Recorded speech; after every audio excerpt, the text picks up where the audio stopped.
July 20th, 2025, Radha Kunda. Any questions?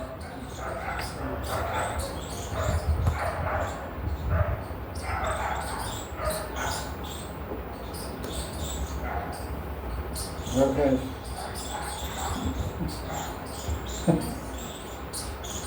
Oh, Ned question.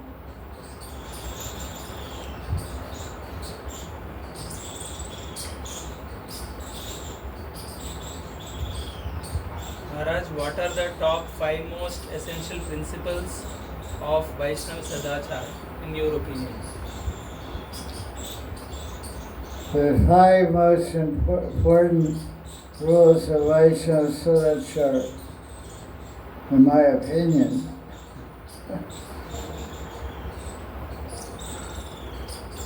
Well, let's try to understand. Okay, what are the 5 most important? Amanina manadena. Amanina manadena. Offer respect to everyone. And always exhibit the quality like Shri be Shri. It's basically Vaishnava Sadhachar. Vaishnava, because Vaishnava, I forget my opinion, we should speak on the Shastra. Kapila only describes what primary qualities of Vaishnava. Siddhanta Krunika. So we say, it's not a Shastric verse, but they say it's generally the conclusion of presentation of Gaudiya Vaisnava with 3 principles. What are they? Jaya Jaya Vaishnava Seva Namruchi Jiva Jaya. So in the same way, Vaishnava means, Kavila Muni says in the 3rd canto, Siddhanta Krunika, Vaishnava is tolerant and he's compassionate. So I'll tell the 5 most important things in my mind. The Vaishnava should be humble, he should be compassionate, he should be respectful to everyone. He should have a loving desire to serve everyone. And he should always be speaking about Krishna. These are the behavior of a Vaishnava. What I say. What are the 5 things I said, 5 most important aspects of Sadhachar. Sadhachar means behavior, conduct, action. One at a time. Humility, compassion. You should see he's a humble person, or she, or whatever. Vaishnava is humble. He's compassionate. Respect for everyone. And what else?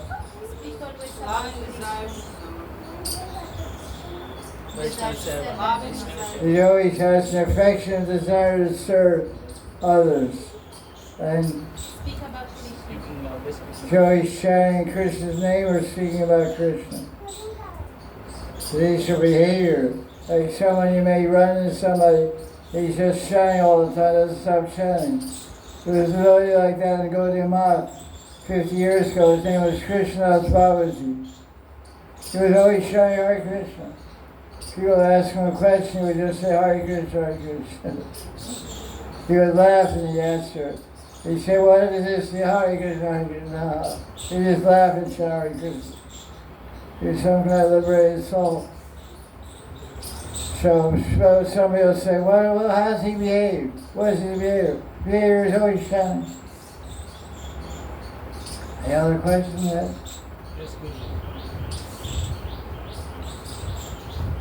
That's an interesting question.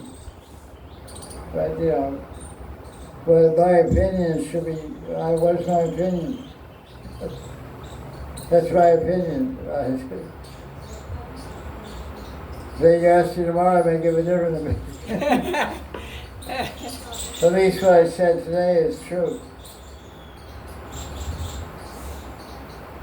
Maharaj, how should we interact or engage when we have devotees living nearby but we do not share the same mindset or approach to devotional life. Question asks, how do we interact or engage? How do we relate with devotees? How do we behave or relate with devotees that have a different idea than we have? Well, you said they're devotees? They're devotees or what? What's the idea? What's the different idea? Devotee has one idea. To hear and chant, remember Krishna, and remind everyone else of the same thing. If they don't want to talk about Krishna, hear about Krishna, then tell them to get lost.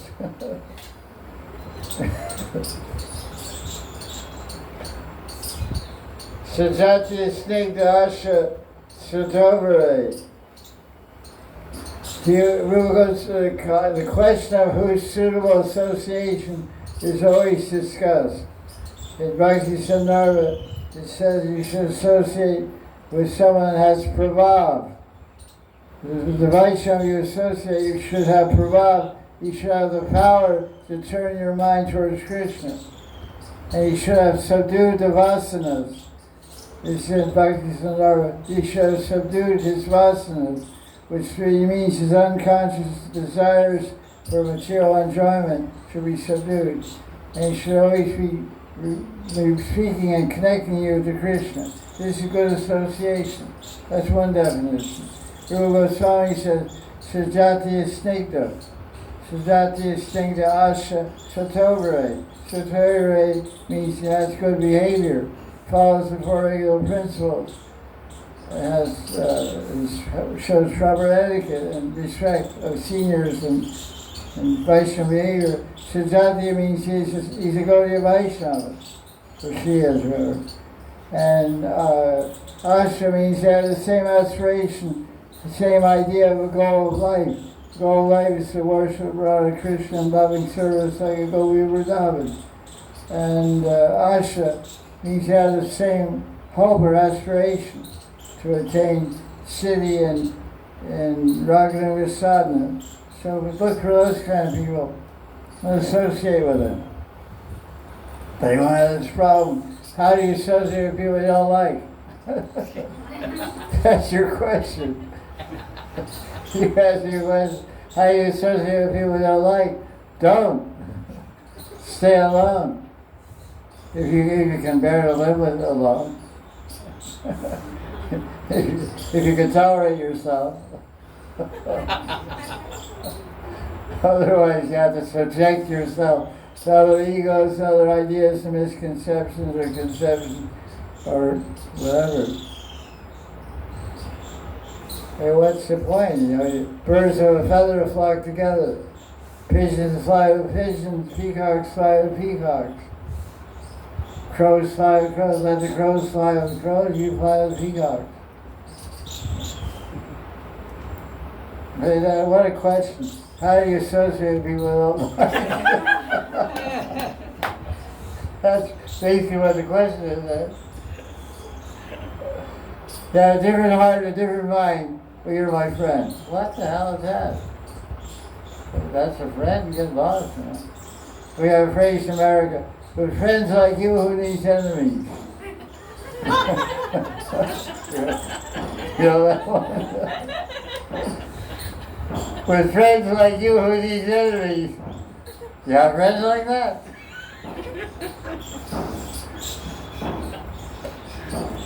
We got good stuff over there, you know.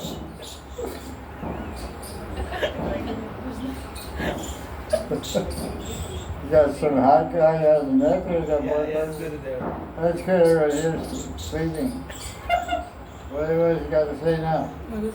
Oh yeah, in this context, we can see in Bhagavatam 10th canto, where gopis are able to see devotion in the hearts of even flowers, leaves, water, because they are close to Lord, because they are close to Krishna. When we develop love for Krishna, we see love in everyone. Whether they have it or not, we don't know, but we are able to see through everyone. So now you're a Mahabharata or what? No, The more you try to close, I'm not saying Mahabhagavat. What are you saying? Because there's no point of contradictions, other mentality when we are trying to. Okay. I think you're preaching Shankar philosophy. It's all one. we see appreciation in others. That's what I felt. Maybe wrong. You're wrong. There is there's Shikya Veda Veda Tapa. There is differences in people. If you're Mahabhagavad, you see all Krishna everywhere. The gopis didn't see flowers, they saw Krishna. They didn't see bumblebees, they saw Sham. When a bumblebee landed around on his feet, she thought it was Sham. So that's a Vishnu Prema. You see Arjuna Prema everywhere. But we're dealing with this question you're saying, in line of that question is dealing with people that aren't Mahabhagavats. The Mahabhagavad wouldn't ask that question. The person is asking that question because he or she is living amongst dualities, amongst materialistic people, or Prakriti Vaishnavas, or Vaishnava Praya people, or materialistic Vaishnavas, or Kanishta Adhikaris, and they only see Krishna in the temple, not in the hearts of other people. So these kind of differences, the bait is there. The abate is a high level of consciousness. I accept what you say, it's reality, but the person asking the question is far from that reality. But what you're saying is a desirable position to be in and a desirable vision to have. Vidyavanaya Sampane Brahmani Kali Hashini Sri Srivasvakincha Pandita Samadristi, see equally everywhere. See Atma everywhere. And you're peaceful, not disturbed. This person is asking questions disturbed. The people around them are disturbing him with their different ideas, different conceptions. He's not Atmaramita. So how to deal with that? So you should avoid it. The most important thing to keep at all times is peaceful mind. Shanti man. That's big in India. Shanti, Shanti, Shanti, Shanti, Shanti. No peace of mind, no meditation possible, no smara, no remembrance of Krishna possible. They say silence is golden, but solitude is platinum.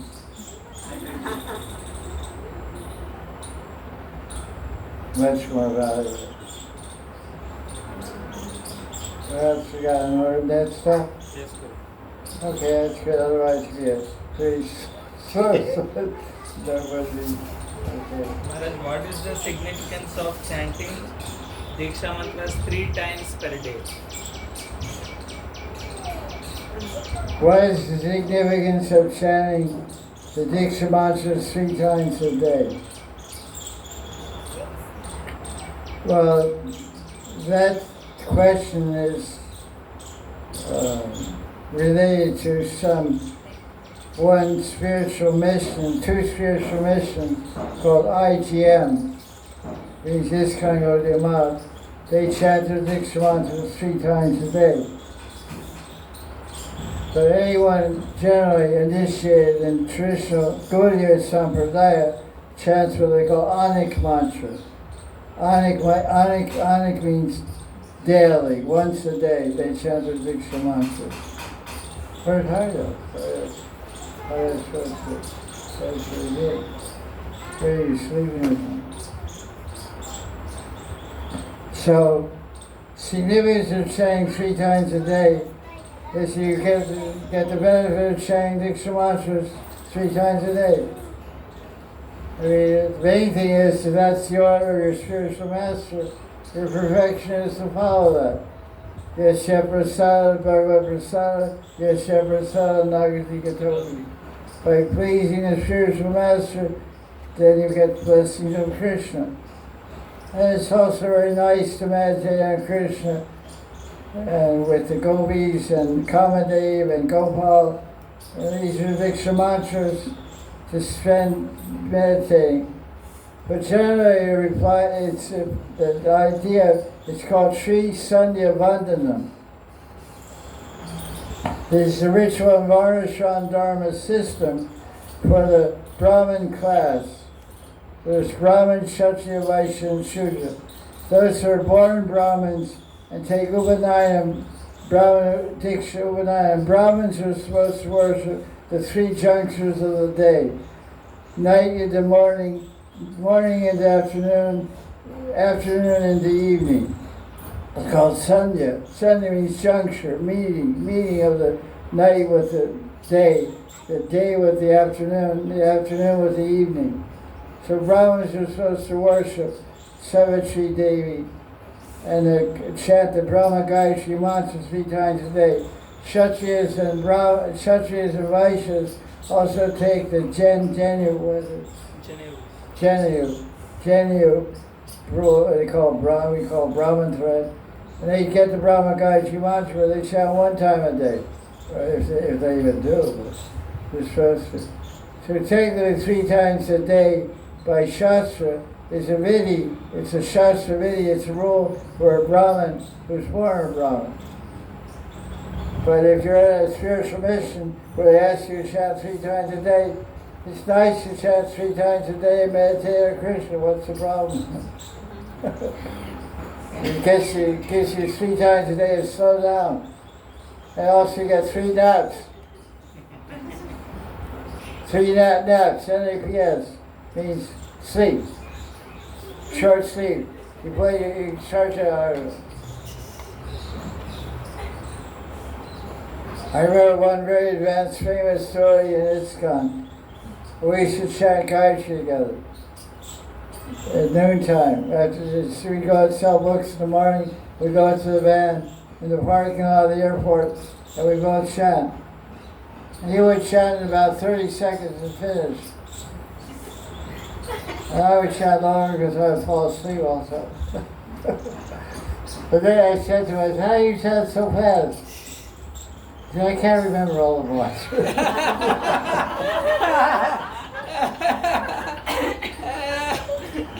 If you think about it, he was so self-effacing, so humble.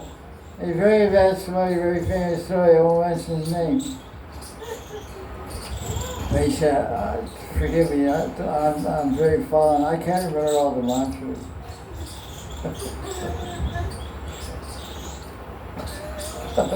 So cute. Very pure person. Okay, well, anything else from that guy? Okay.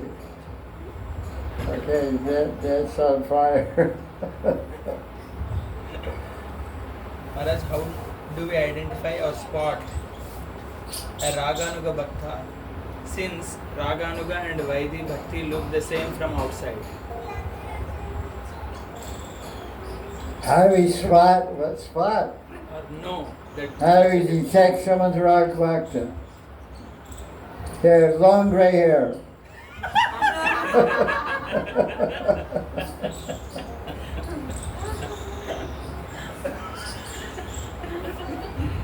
Or short hair. Or no hair.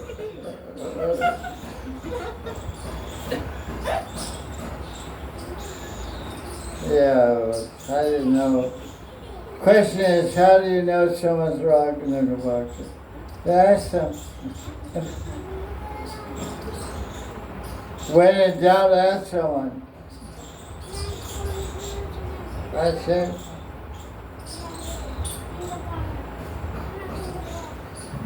How would you answer that? Because Raganuga Bhakta worships the Murtis. He gives classes on Bhagavatam, he writes books, he travels around the world, he leads kirtan, he dances in Rath Yatra, and he goes on Parikramā, Vrindavan, Govardhan, and Vrindavan, Govardhan, Parikramā. He bathes in Radhika and bathes in Ganga. Attends classes, hears Hari Katha from other devotees, chants japa, reads Bhagavatam every day, reads Gita every day. So how do you, it's very hard to tell. So you have to ask them.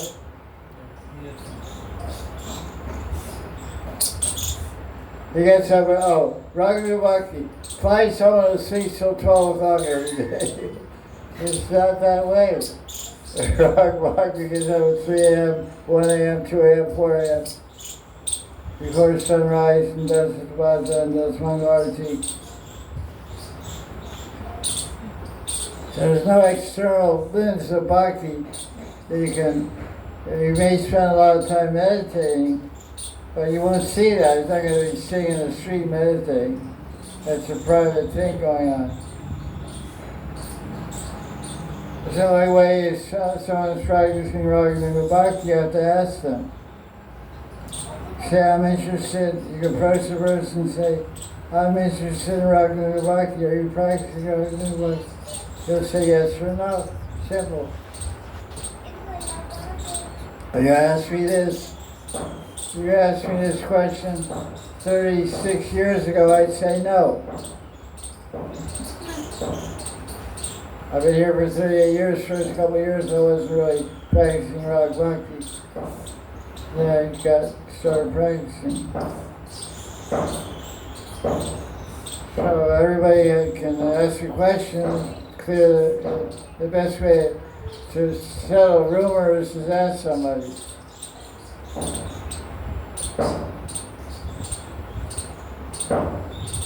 I would ask a question. What is the general consensus? Because someone once told me, I don't know if it's true or not, that all rumors are started by women. Is that true or not? Yes. Women say no. Back said yes. Men say yes. I've seen many men who just scream. Say that hero story, guy. What do you say? I said yes because of my creed. Because of Krishna's the only male. He doesn't start with He makes it.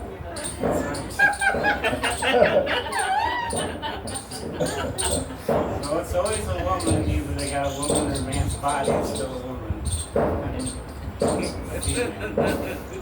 Nice, sure get esoteric. Okay, forget that question. Seems to be a difference of opinion here. I heard like that. I don't really know. even we heard, in our culture also we heard that. It's about availability of time, Maharaj. They used to have more time to discuss. But otherwise, if time is not available, it is tough to spread rumor also. So because over a period of time, they had the availability of time to communicate with. That's the, I feel, more logical way of seeing. Rulers don't work on logic. Anyway, that's an unresolvable question. Unanswerable question.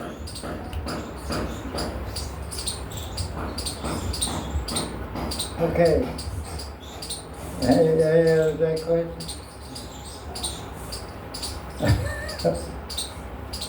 Any questions? Jai Krishna. To practice Raganuga Bhakti, we need to develop love, and then we're asked to be indifferent about whether we go to Golok after death. How do we have greed and be indifferent at the same time? Question is asked, Raganuga Bhakti, the starting point is to have greed, to be like the Vrishvasi serving Krishna in the spiritual world, and side by side with Lita Vishaka, Tulsi Manjari, Rupa Manjari, etc.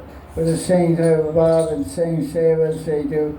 We can share the seva or do the seva ourselves under their guidance and recommendation, introduction. So, but we're also told to be indifferent about going to the spiritual world. Is that what you think? Yes. So how do these two go together?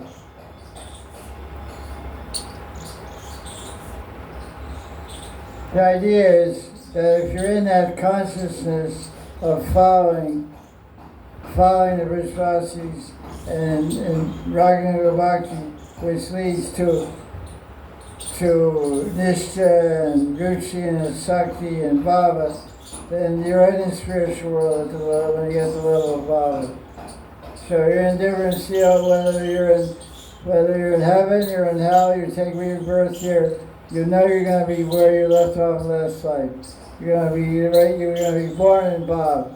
Just like there's that Bhakta Bhav, what's it called? Bhakta was saying, Radhe, 5-year-old Bhakta. Kumar Bala Bhakta. What's it called? What used to say? Bhagavat. No. Bhakta Bhagavat. What? Hey, there was a kid who about 50 years ago was born in Barcelona. 40 years ago, very short time. As soon as he could, walk or crawl, he started saying Radhe, Radhe, Radhe. And go into ecstasy. The tears will flow from his eyes very much. And so everybody said, who is this guy? And he lived to be about 8 years old and died, just saying Radhe, Radhe. So it's obviously he was a Baba Bhakta in his last life, a Vishwasi. He just had a few years to live and perfect his Radha Bhav and go to Radharani. Many people have always talked about him, they met him. And so everybody went to Barcelona, it was darshan. It was really a phenomenal kid. So we're indifferent about going to the spiritual world because we know wherever we are, we're going to be with Radha and Krishna, meditating our monthlies through and chanting Radha and Krishna's name. So we have that confidence. Nishtha, what's it? Nishtha Dharya.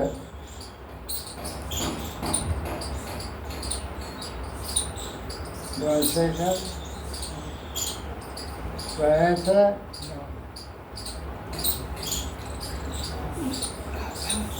Yeah, go ahead. Maharaj, how do offenses arise? Is it because of material attachments one kind of offenses arise? Are there any other ways of arising of offenses? Offensive attitudes, offenses? The question is, how do offenses arise? They arise from our samskaras in our subconscious mind. And the samskaras may be from last life. That's why Jiva Goswami says we may be making offenses due to our last life. Our last life behavior caused us to have a samskara for offensive mentality, offensive behavior. So it's already, we're born with it. We're born with the tendency to be offensive from last life. So that's why he said people can be suffering for results of offenses performed in this life or be suffering from offenses performed in last life. The last life offenses are stored as samskaras. With vasana, it's desire to perform offense again. Get envious of advanced devotees. And to say something, because we did. We get envious last night, and we said something. So I made a bija, a samskara, that's stuck in our subconscious mind. And when we died, that subconscious mind went into the next body. And the tendency is there. It's called vasana tendency. So it's like the seeds of karma. It's an action. Offense is an action. So we have seeds, karmic seeds, to perform offensive action, to say offensive things, to think offensive thoughts. It's part of our software. So that's why the chanting of Hare Krishna purifies the subconscious mind. Chaita Dharma Marsham. Chaita means chitta. Chitta is the subconscious mind where all the samskaras are stored. That's why we dream of flying. We never flew like Superman in this life, but in previous lives we lived on Siddhaloka and we flew around like yogi, just with our body, like a kinner or an angel or something. So that vasana, that desire to fly, is in our subconscious mind, comes out in a dream in this life. You can't experience anything in dreams that you haven't experienced before.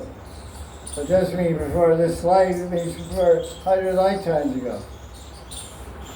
100 lifetimes ago you were on Siddhaloka, or on, Tapaloka, whatever, who knows.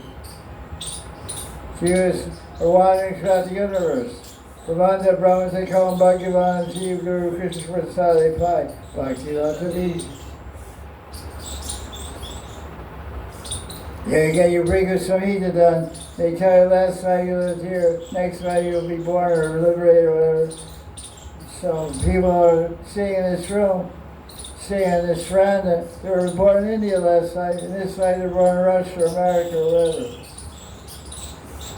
So you go from country to country, go planet to planet, go universe to universe if you want. Sightseeing. Go to Mars with Elon Musk.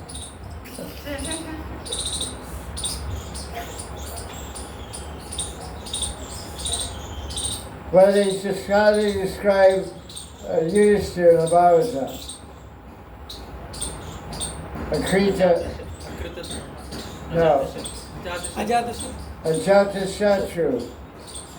Jata means born, Shatru means enemy. No enemy was born. So some people were born offenseless. They don't have offensive samskaras. They don't become envious. They don't become fault-finding, They're not, they're advanced people, personalities. You look at someone like Pundarika Swami or Aravan. You think he has any tendency, a trauma, a tendency to make operatic offense? Not possible. There's such personalities from what you hear on this planet. So, some people are born offenders, born criminals. They start stealing candy, then hubcaps. Look at Krishna, he started with yogurt. Yogurt's 5 cents. Then he started stealing 100 rupees. Then he started stealing people, kidnapping girls. Come on, man. Holding them for ransom. He held the Princess of Barsana. He called Krishna Maharaj, you want your daughter back? You have to pay.